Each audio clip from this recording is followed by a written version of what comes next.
Le parfum Terre de France, 100% des bénéfices au service de notre pays, présente Sud Radio Berkov dans tous ses états. Le face-à-face. Et nous sommes avec Adrien Boquet, ancien fusilier commando de l'armée française et auteur de Lève-toi et marche grâce à la science aux éditions Max Milo. Et il revient aussi de 16 jours mouvementés en Ukraine. On en parlera plus tard dans l'émission. Et vous nous appelez déjà au 0826 300 300. Adrien Boquet, j'ai lu votre livre avec vraiment qui m'a beaucoup touché, bouleversé même. Lève-toi et marche. Bon, ça évidemment, et c'est pas Jésus. Alors que nous aimons beaucoup Jésus, mais c'est les neurostimulateurs médulaires. Vous allez nous expliquer ce que c'est, les implantations, ce que vous avez eu. Alors, rapidement, on essaye, mais je renvoie les auditeurs à votre livre qu'il faut lire, parce que, vous savez, c'est toujours pareil. C'est un titre, je me rappelle, de Jean Dernelier qui disait « Chaque matin qui se lève est une leçon de courage ». Et je crois que le plus important pour chacun d'entre nous, à son niveau, eh bien, c'est de ne pas se laisser aller, de ne pas résister, même quand c'est très difficile. Et je dois dire qu'Adrien Boquet, ça a été très très dur, et plus que ça, parce que ça a duré des années. Cette chute que vous avez fait pendant votre entraînement militaire, vous êtes pratiquement cassé la colonne vertébrale, en tout cas des vertèbres, enfin tous les hernies, et puis ça a duré, et puis les hôpitaux, et puis la reconstitution et tout ça. Et vous en parlez très bien.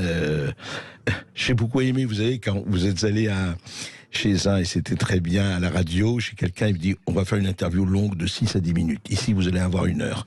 Donc, vous allez avoir un peu plus de temps pour expliquer tout cela, Adrien Boquet. Et c'est vraiment le récit, voilà, je le dis, d'une victoire. C'est le récit d'une véritable victoire. Alors, je voudrais que vous nous racontiez d'abord, je voudrais qu'on commence par le livre. Au fond, ce qu'il y a eu, c'est voilà, un accident, rapporte pas de chance, un coup de vent, vous êtes tombé, une chute terrible. Au départ, vous vous êtes dit, tiens, mes jambes remarchent, ça va aller, et puis vous avez constaté que c'était beaucoup plus dur. Un week-end que vous avez organisé avec une amie, enfin, une de vos amies, et voilà, et ça a tourné au drame. Et puis, vous parlez de vos parents, vous parlez évidemment de l'amour de votre vie, votre fille, Elena, et puis de Ekaterina et de Manon aujourd'hui, votre compagne. Vous parlez de tout cela, c'est-à-dire que c'est à la fois effectivement quelque chose au niveau du sentiment et puis au niveau effectivement du combat. Parce que vous n'êtes plus militaire, mais vous avez mené votre guerre. Adrien Boquet. Exactement. Ça a été un combat long que je mène encore aujourd'hui. Comme je dis, je ne vis pas aujourd'hui, je survis. Malheureusement, il y a eu aussi donc cette maladie neurodégénérative qui a été déclarée quelques années plus tard, oui. que j'ai aujourd'hui, mais qui est traitée pour l'instant. Je pense qu'il faut surtout retenir, c'est que je pense qu'il faut vraiment vivre au jour le jour. Je pense que moi, vivre le présent. Quoi, voilà, vivre le présent. Je pense que je suis un exemple type, en fait, de tous les malheurs qui peuvent s'enchaîner, je pense, dans une vie. Quand vous avez eu autant de malheurs que moi, que ça soit psychique, physique, on va dire dans autant en si peu de temps. Oui, et à 20 ans, 30 ans. J'avais 21, j'ai eu mon accident, j'avais 21 ans. Ah ouais. J'étais fusilier commando, j'étais ultra sportif, je suis passé de tout à plus rien.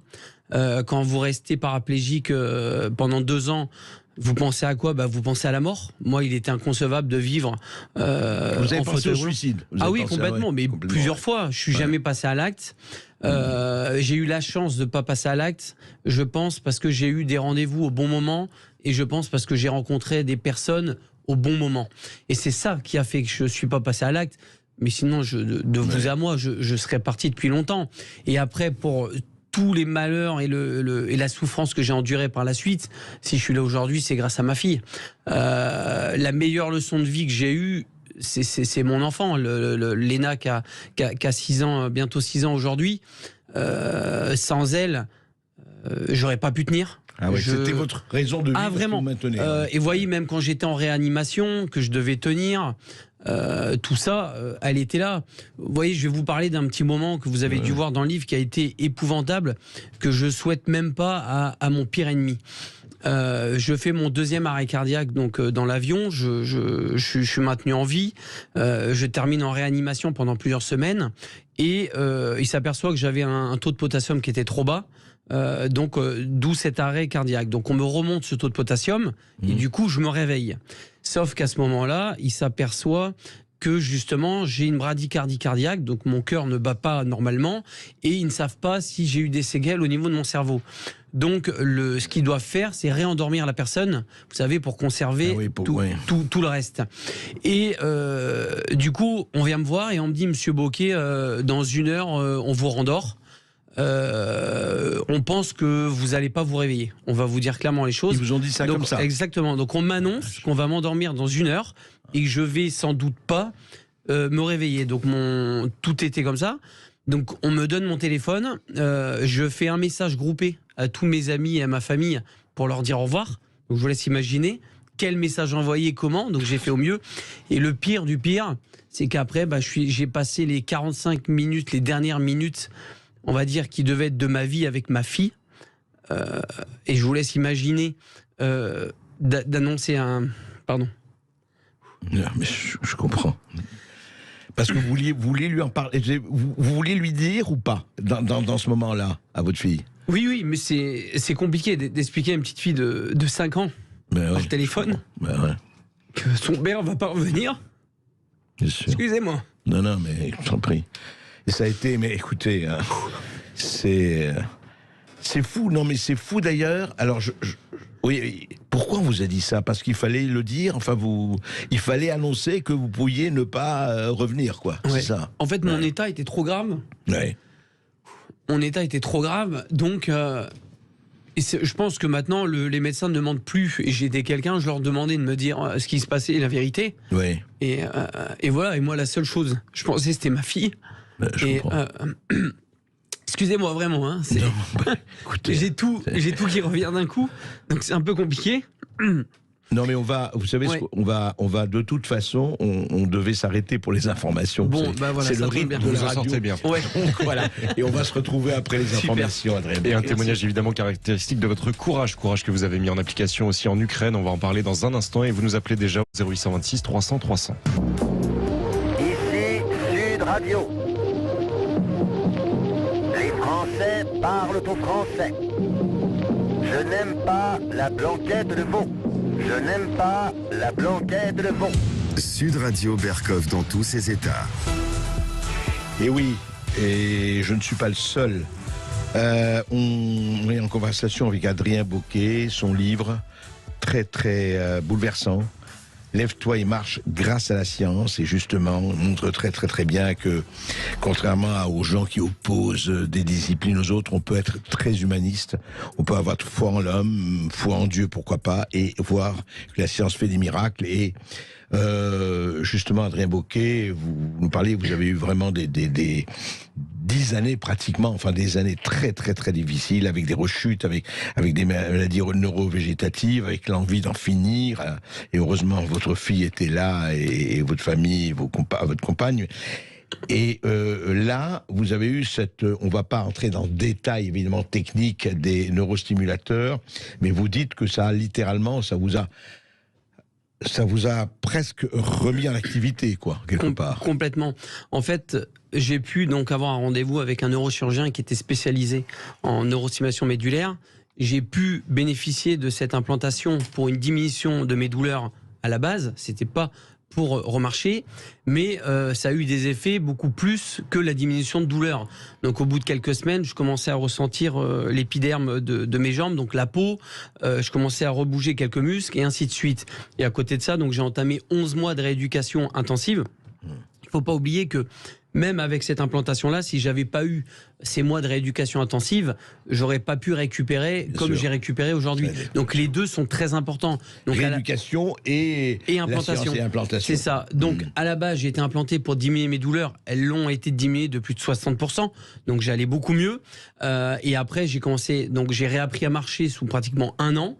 Où là, je remarchais. J'ai vécu à peu près 1 an et demi, on va dire, mieux. Donc on m'a appelé Dr House, hein, donc j'étais avec une canne. Je restais quand même handicapé lourdement, on va dire un handicap invisible, parce que je peux pas soulever, tirer, pousser, enfin voilà, tout ce qui est handicap. Mais comparé à être en fauteuil roulant, on ne peut pas, on peut pas comparer de ça. Et après, malheureusement, par la suite, donc j'ai eu de graves complications, c'est-à-dire que les étages supérieurs de ma colonne vertébrale se sont détériorés. C'était à venir, hein, on m'avait prévenu, mais on savait pas combien de temps ça allait prendre. Donc j'ai subi une double opération cervico-thoracique, l'une de mes plus grosses opérations. Pour imager, donc on vous ouvre la moitié de la gorge devant, on vous écarte toute la trachée et on vient attraper donc la colonne vertébrale au niveau cervical derrière. Et on m'a remplacé des disques, on m'a mis pas mal de choses dedans parce que aussi j'avais justement 2 compressions sévères au niveau des nerfs qui me donnaient un déficit sur mon bras. Donc l'opération se passe à peu près bien et au bout d'1 mois et demi, malheureusement, toutes les douleurs reviennent et je deviens même hémiplégique de mon bras droit. Donc je perds l'usage de mon bras droit, je me réveille tous les matins avec mon bras atrophié. J'ai vécu comme ça pendant 1 an et demi. Donc c'est-à-dire je remarchais, mais je reperdais mon bras et je ressouffrais. Et malheureusement, on m'a augmenté les morphines jusqu'à me piquer, c'est-à-dire j'avais des piqûres de morphine à faire. Les doses étaient tellement hautes que j'ai subi donc un premier arrêt cardiaque. Je m'en suis sorti in extremis, on m'a réanimé. Donc on me seuvre, j'ai été sevré en milieu hospitalier, donc je n'avais plus d'antidouleur. Je vous laisse imaginer, je souffrais le martyre comme pas possible. Et là, malheureusement, on décide d'aller en Guadeloupe pour m'aérer un petit peu l'esprit. On revient de Guadeloupe et là, je fais un 2e arrêt cardiaque, cette fois-ci dans un avion. Donc je vous laisse imaginer. Heureusement, c'est là où vous racontez ce qu'il y a eu. Exactement, ma compagne Manon, que j'embrasse, qui m'a sauvé la vie littéralement, qui était soignante, avec d'autres pompiers qui étaient là en vacances, me maintiennent en vie pendant 40 minutes dans un avion avec un défibrillateur. Et là, je termine en réanimation et on en vient tout à l'heure où je me fais réveiller, où je dois me rendormir, où je dois dire au revoir à ma fille pendant j'ai 45 minutes pour dire au revoir à ma fille, une petite fille de 5 ans. Donc je vous laisse imaginer, dire au revoir à une petite fille de 5 ans, c'est abominable et inimaginable d'un commun du mortel d'une telle situation. Je l'ai vécu. Bien heureusement, après 10 jours de réanimation, je me réveille. Donc je m'en sors une nouvelle fois, une 5e fois. Je sors de ça et du coup j'en sors avec une maladie neurodégénérative.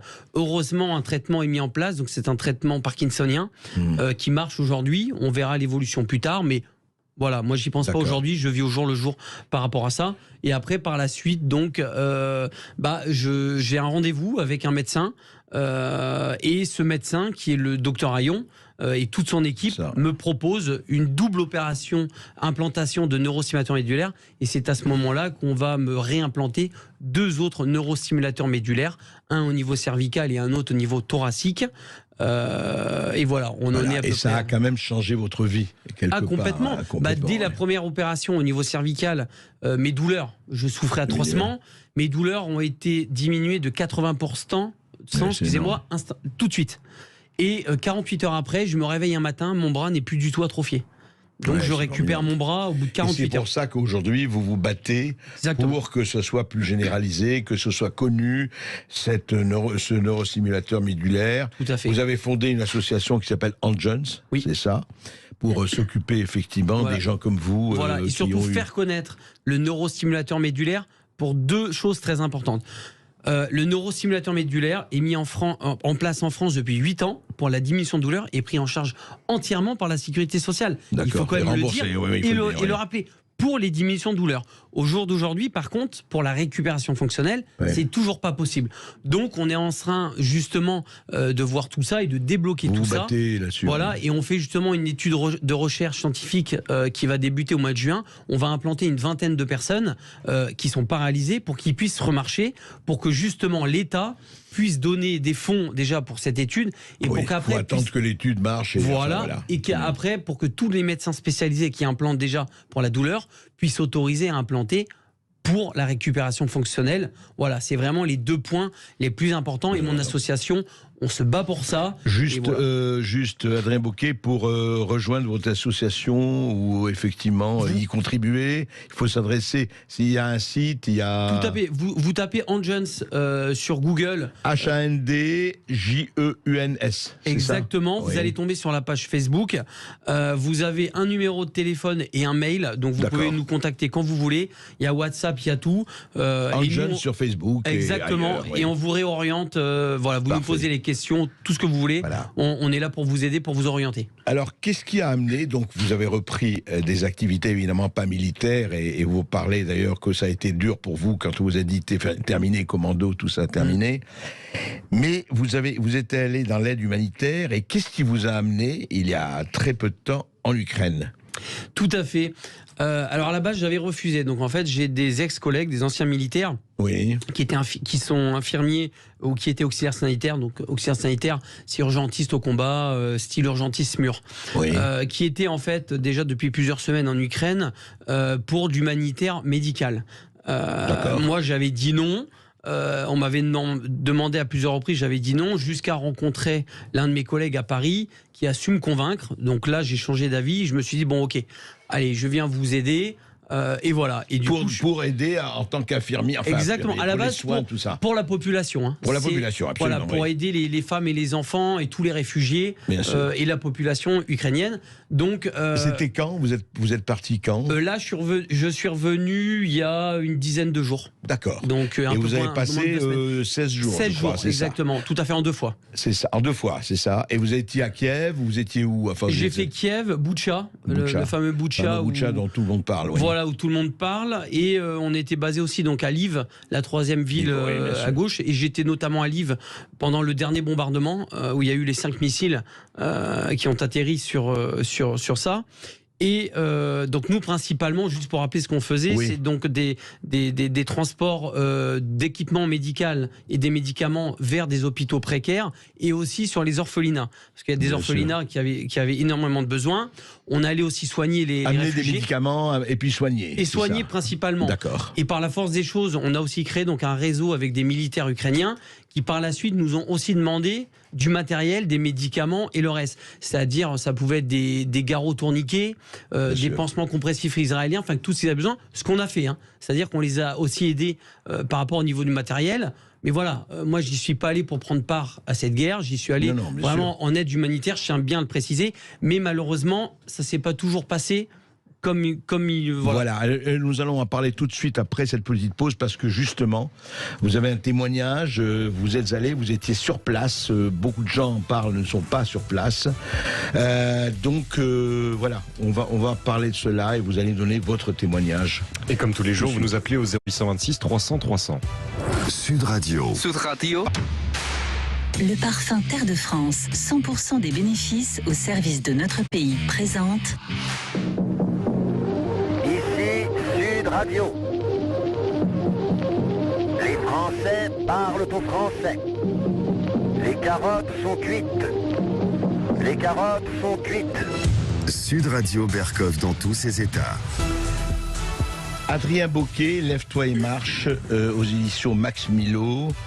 On a écouté ce récit de courage et de guerre, mais justement, vous étiez, vous, en tant que soignant, en tant que, effectivement, apportant des médicaments, du matériel médical en Ukraine, justement, il y a quelques jours.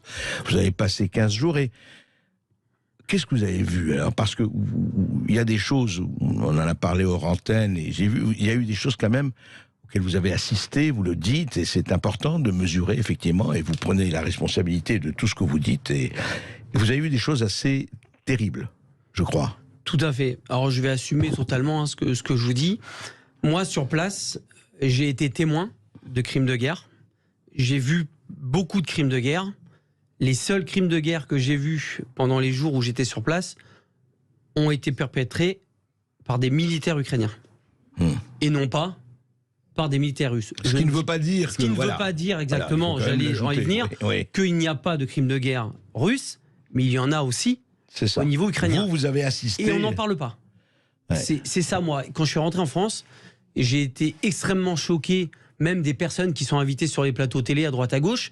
80% de ces personnes-là ne sont pas allées au moment où il y a la guerre et se permettent de parler, etc. Ça m'insupporte. Parce que entre ce que je vois et ce que j'entends sur les plateaux télé et ce que j'ai vu sur place, il y a une autoroute. Pour moi, c'est abominable. Je vais par exemple parler des militaires Azov.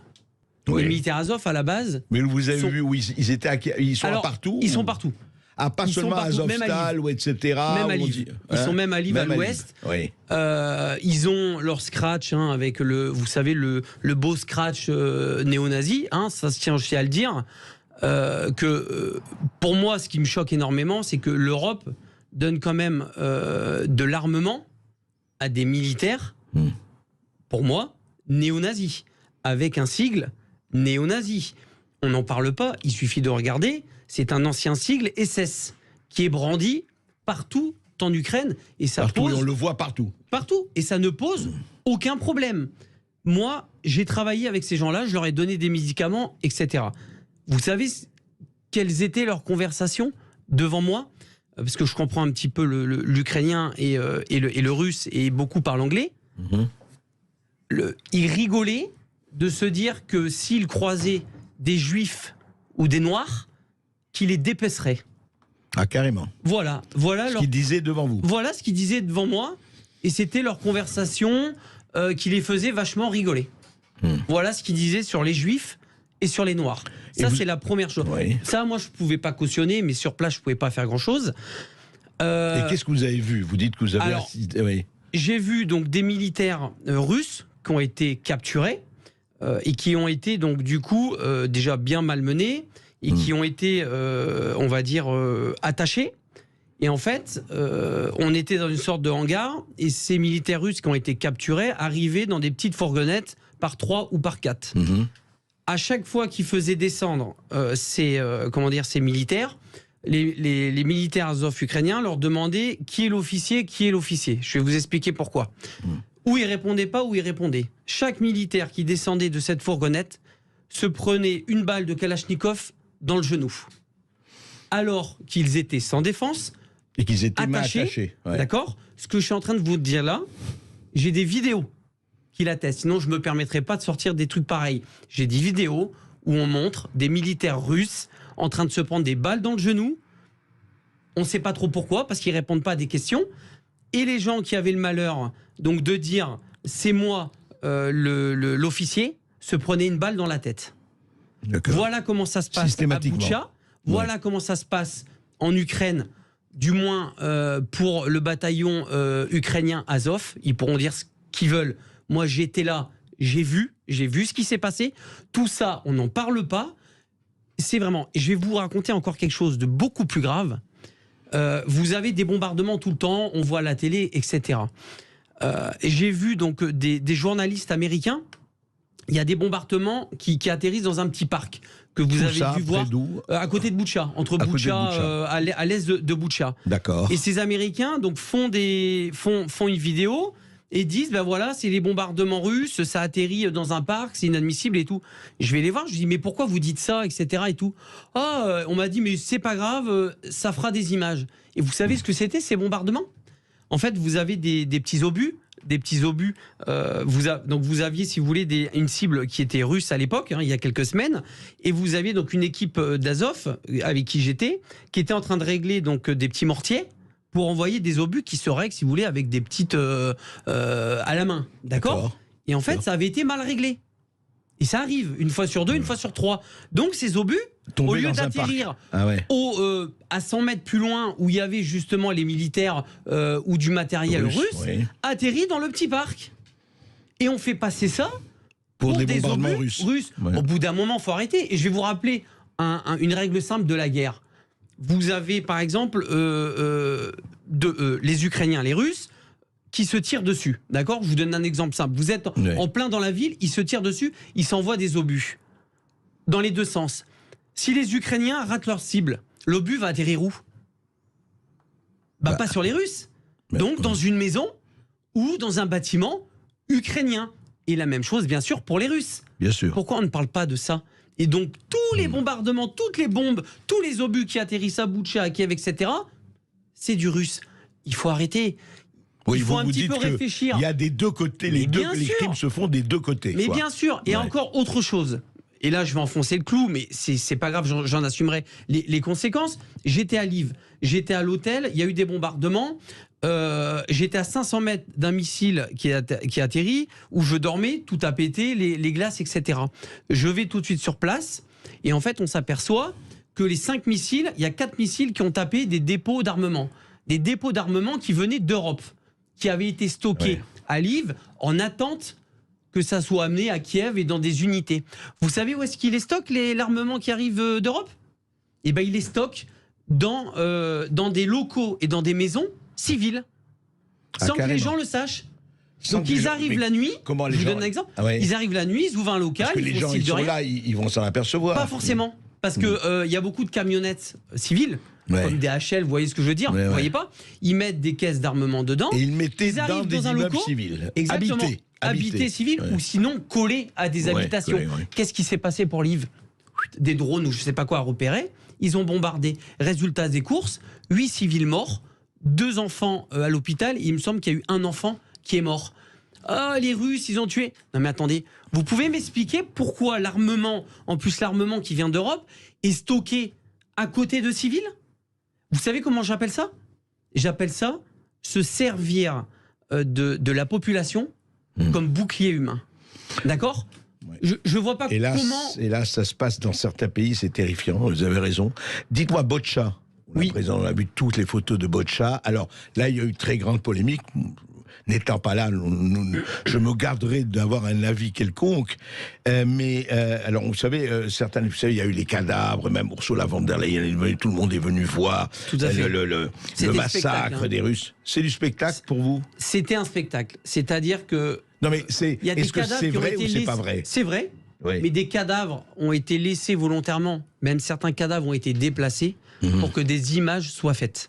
Je vous dis pas que les cadavres c'était des faux cadavres, c'était des vrais cadavres. Ça, il y a pas de souci. Mais effectivement, les crimes sont des deux côtés, il faut le répéter. Exactement. Mais vous dites, on ne parle pas de ce qui se passe. Exactement. Je ne dis pas que la Russie ne fait pas de crimes de guerre. Attention, je ne dis pas que la Russie, c'est pas leur faute. Bref, c'est pas du tout ça que je dis. Ce que je suis en train de vous dire aujourd'hui, c'est qu'au bout d'un moment, je pense qu'il faut parler un petit peu aussi de l'Ukraine, des crimes de guerre de l'Ukraine, parce qu'il y en a.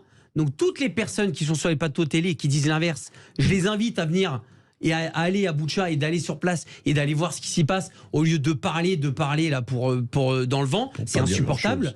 Et autre chose, je pense que les militaires Azov, il y a quand même des sacrées questions à se poser parce que je vous rappelle l'armement qu'on donne, c'est principalement à ces unités-là. Mais Azov n'est qu'une toute petite partie. Non, alors à la base, ils sont 5 000. On nous dit qu'Azov, c'est pas grand-chose. Je vais vous expliquer. À la base, ils sont 5 000.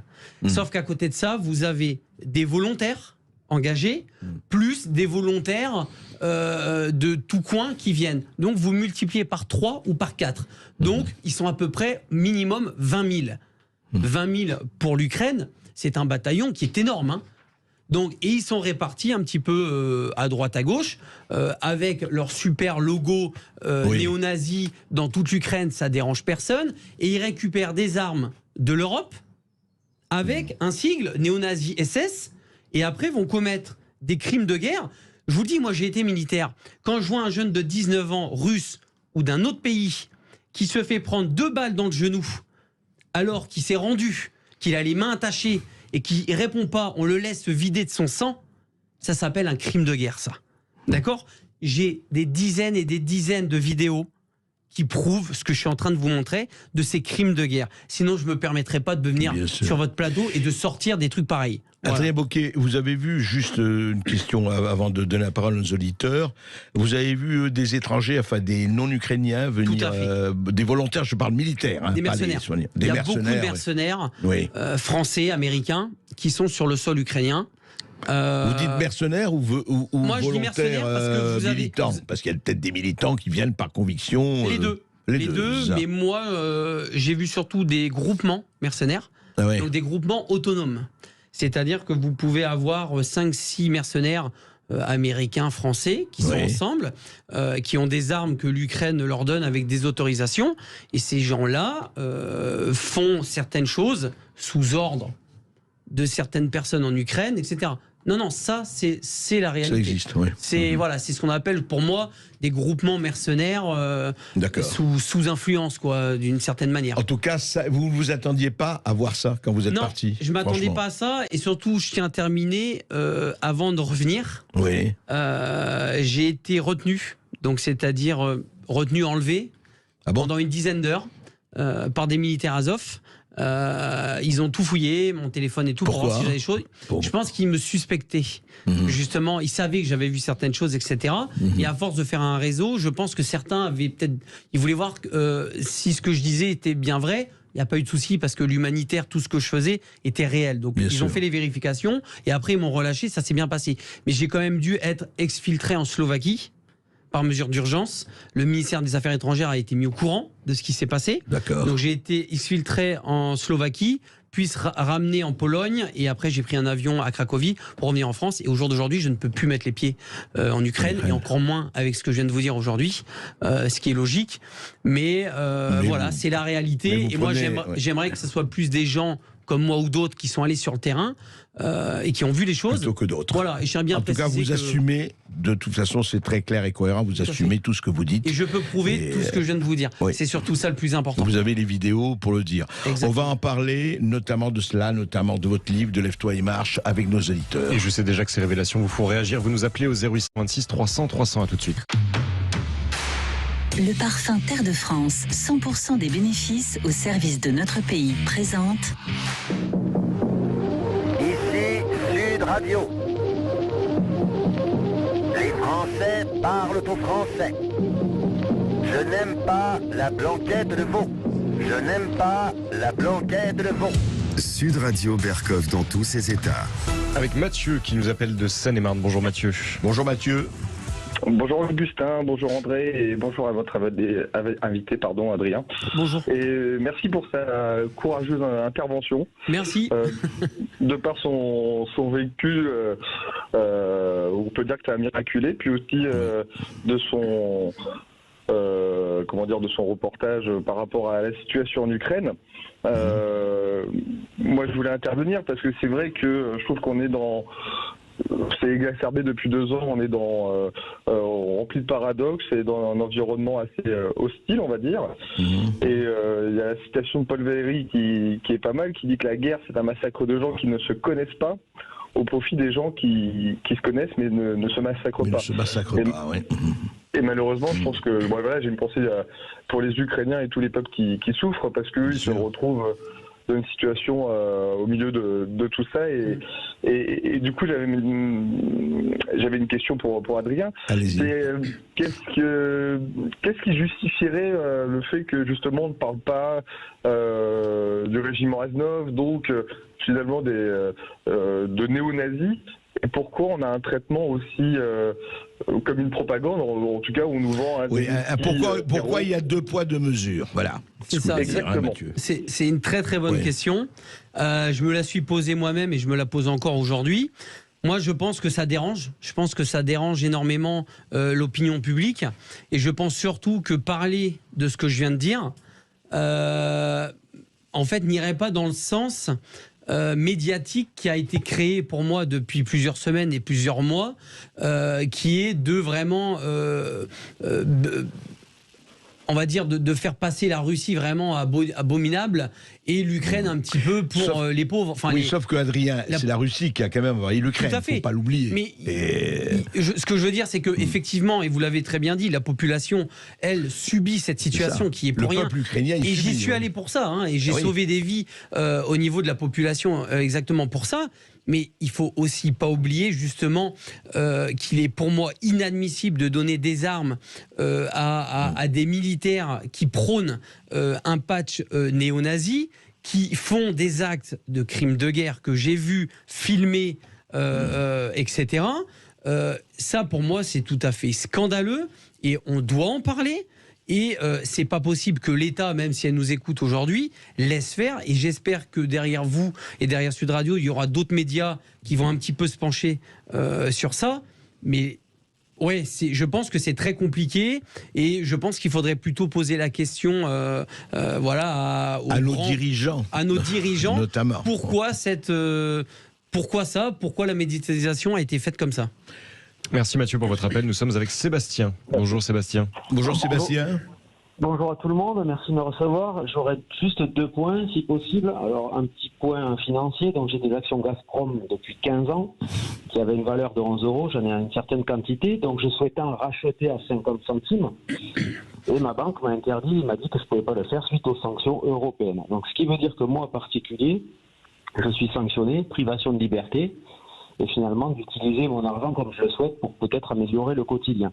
Ce que j'aurais aimé savoir là-dedans, c'est est-ce que ces sanctions ont été prises de manière légale, sachant que depuis Boutcha, ça a été accéléré. Est-ce que toutes les procédures ont été respectées? Est-ce qu'un collectif a été mis en place? Des avocats travaillent dessus.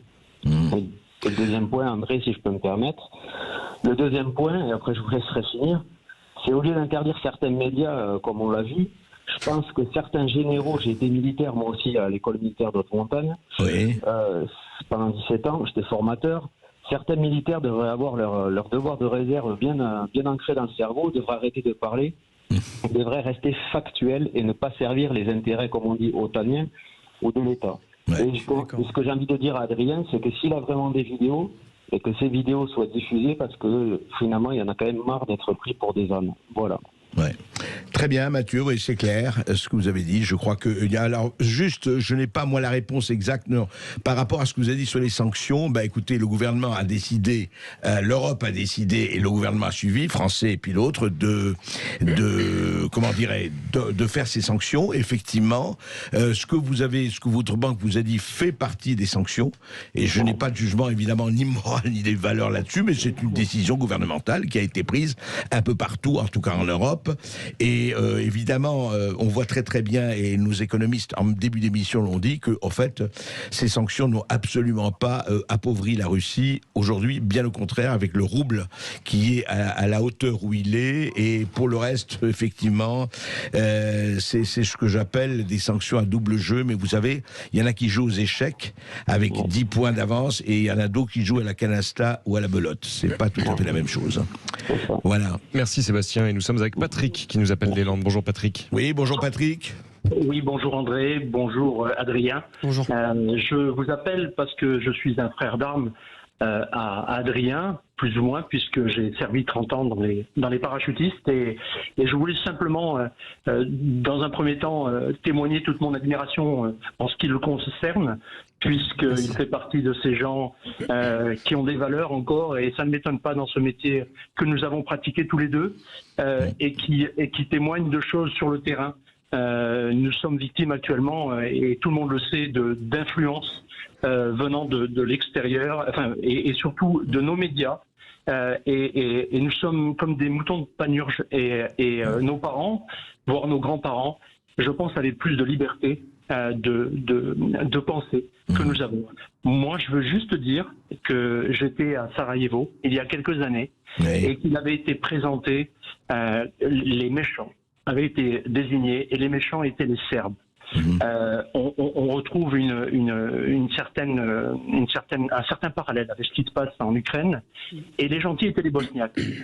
Or, quand nous étions sur le terrain, nous apercevions que les crimes étaient commis de part et d'autre, et ils étaient aussi terribles du côté bosniaque que du côté serbe. Et voilà, et c'est toujours pareil, c'est la retransmission des éléments du terrain sur l'opinion. Voilà, tout simplement. Oui, merci Patrick. Effectivement, le fait d'être sur le terrain vous donne quand même une autre, je dirais, une autre appréhension. Et puis enfin, la réalité, quoi. La réalité, elle n'est pas sur un fauteuil de médias. Ce qui est hallucinant, c'est l'écoute et surtout la médiatisation qu'on donne à des personnes là qui sont depuis des semaines et des semaines sur les plateaux télé, etc., qui ne sont pas allés sur le terrain ou qui y sont allés avant la guerre, et qu'on écoute avec la bouche ouverte. C'est pas possible. C'est pas possible. Il faut écouter des gens qui sont allés sur place, comme moi et comme bien d'autres. Il faut arrêter d'écouter justement les bien-pensances là, en disant les méchants. Non, il faut aller voir la réalité. Et la réalité, c'est pas du tout ce qui est dit depuis des semaines sur les plateaux télé. Je suis désolé. Et ce qui est bien, c'est qu'aujourd'hui, je peux le prouver. Et on se retrouve dans un instant avec vos appels au standard. Ici Sud Radio. Les Français parlent au français. Les carottes sont cuites. Les carottes sont cuites. Sud Radio Berkov dans tous ses états. Et une surprise pour vous, Adrien, au standard, avec Jérôme qui nous appelle de Biarritz. Bonjour Jérôme. Oui, bonjour Jérôme. Bonjour Monsieur Berkov. Salut mon Did. C'est Barbu ? C'est ton Barbu, ça va Did? Comment tu vas, poulet? Ça va? Ça va impeccable, ça va impeccable. Monsieur Berkov, bon, dans tous les cas, je ne vais pas rentrer dans votre débat, ce qu'il en est de l'Ukraine, comme l'a dit si bien Adrien, quand on ne connaît pas, Hein, Ben on n'en oui. parle pas, mais Exactement. je voulais surtout, le but de mon appel, c'était d'apporter de la force pour tout ce que tu fais. On Merci. t'a vu en bas, personnellement, on t'a vu avec ta canne, et on t'a vu te relever. Voilà, et maintenant tu rends ce qu'on t'a donné, et voilà. C'est bien, je voulais juste te donner de la force, mon ami. Merci Voilà. beaucoup, je te fais C'est une pour grosse ce que bise. tu Hein. fais. Grosse Ce que tu bise. fais pour ton association, j'invite tout le monde à aller sur Facebook, sur Jones, Ouais. voilà, et de participer pour que ça continue à avancer dans le bon sens. Merci Jérôme pour votre Merci, appel. Jérôme. Merci beaucoup, mon poulet. Merci à tous, à bientôt. À bientôt. Allez, bye bye. Et avec Olivier qui nous appelle du Val-de-Marne maintenant. Olivier, bonjour. Bonjour André, bonjour Monsieur Bocquet. Bonjour. Je tiens à féliciter Monsieur Bocquet, c'est un immortel, c'est un chat à 9 vies parce qu'il revient de très loin. Ouais. Il y en a pas beaucoup, donc qui garde espoir et qui croque la vie à pleines dents le mieux qu'il peut. Je le souhaite de tout mon cœur. Merci. Concernant ce qu'il a dit sur l'Ukraine, moi je suis totalement d'accord. Il faut comprendre une chose, il y a eu un article dernièrement dans Boulevard Voltaire sur est-ce que l'opinion italienne est en train de changer d'avis sur ce qui se passe en Ukraine. Et il y a un général italien qui est en train d'expliquer que c'est pas une guerre entre Zelensky et Poutine, c'est une guerre entre Poutine et Biden. Et Zelensky est une marionnette qui, quoi qu'elle fasse, se fait freiner systématiquement par Biden. Biden a beaucoup de choses à se reprocher. Moi, je pense qu'il a des casseroles, comme on le sait, avec son fils. C'est un faucon, faut le clairement dire aux États-Unis en termes de politique. C'est quelqu'un qui a toujours été anti-russe, anti-URSS. Il connaît bien géopolitiquement l'URSS, parce qu'il l'a étudié fortement, mais c'est quelqu'un qui est un fouteur de merde, faut clairement le dire, et il l'a fait quand il était vice-président parce que il n'en a rien à faire de savoir des victimes des bombardements américains. Il a quand même un sacré panel de casier judiciaire là-dessus au niveau des victimes, et il n'en a rien à faire, je le dis clairement. Donc pour lui, une guerre de plus, ça l'importe peu, du moment que ça fait marcher l'industrie de l'armement. Il faut savoir que... Et puis le gaz de schiste. N'oubliez pas, le gaz de schiste. Il faut remonter très loin. Eisenhower avait dit une chose, hein, méfiez-vous du complexe militaire industriel. Comme on dit, Trump ne l'a jamais fait fonctionner parce qu'il n'a pas provoqué de guerre. Et Biden est tenu est lié par différents mouvements de pression, en l'occurrence. Olivier, on ne va pas refaire la géopolitique complète. Je suis d'accord qu'on ne montre pas la vérité. La division Azov, Bandera et tout l'historique est réalité. Et pourquoi l'Europe, l'Union européenne soutient le régime de Zelensky? Il y a des aspects historiques, faut être clair et net. On est des pyromanes, on a des dirigeants pyromanes qui vraiment veulent nous emporter dans une guerre et qui ne nous concerne pas. On peut dire que évidemment c'est triste ce qui se passe. Oui, on peut dire quand même que la Russie a envahi l'Ukraine. Hein. Faut pas l'oublier quand même. Faut pas l'oublier, mais 30 ans d'irrespect et chaque fois que Poutine voulait faire des négociations, on lui envoyait des insultes dans la face et il a dit terminer la récréation diplomatique. Il y avait aussi, il faut le savoir, les bombardements dans le Donbass des populations russophones. 2014. Voilà, faut pas oublier les 14 000 morts russophones en 8 ans au niveau du Donbass. Que personne n'en a parlé pendant 8 ans. Il faut comprendre aussi qu'à un moment, il y a eu un point sur la table. Bon, ça a pris des proportions, je pense, au-dessus du Donbass. Mais il ne faut pas oublier ces 14 000 morts russophones sous le Donbass. Qu'aurait fait Macron s'il y avait eu 14 000 Français morts dans un pays autre? Peut-être qu'il aurait fait la même chose. Donc, il faut quand même se poser les bonnes questions et savoir aussi l'histoire réelle de l'Ukraine. Et je tiens à rendre hommage à quelqu'un qui est allé sur le terrain, enfin en tout cas que nous avons reçu ici à 2 reprises, qui est Anne-Laure Bonnel, qui est une journaliste française, qui est allée dans le Donbass et qui est allée déjà en 2014, etc. et qui a raconté ce qui s'est passé. Et c'est vrai qu'ils ne sont pas nombreux. Il y a Adrien Bocquet, il y a Anne-Laure Bonnel, il y a quelques-uns, mais voilà, c'est important aussi. Et on ne sait pas si vous êtes allé en Ukraine, Emmanuel, mais vous nous appelez de Pessac. Bonjour Emmanuel. Bonjour Emmanuel.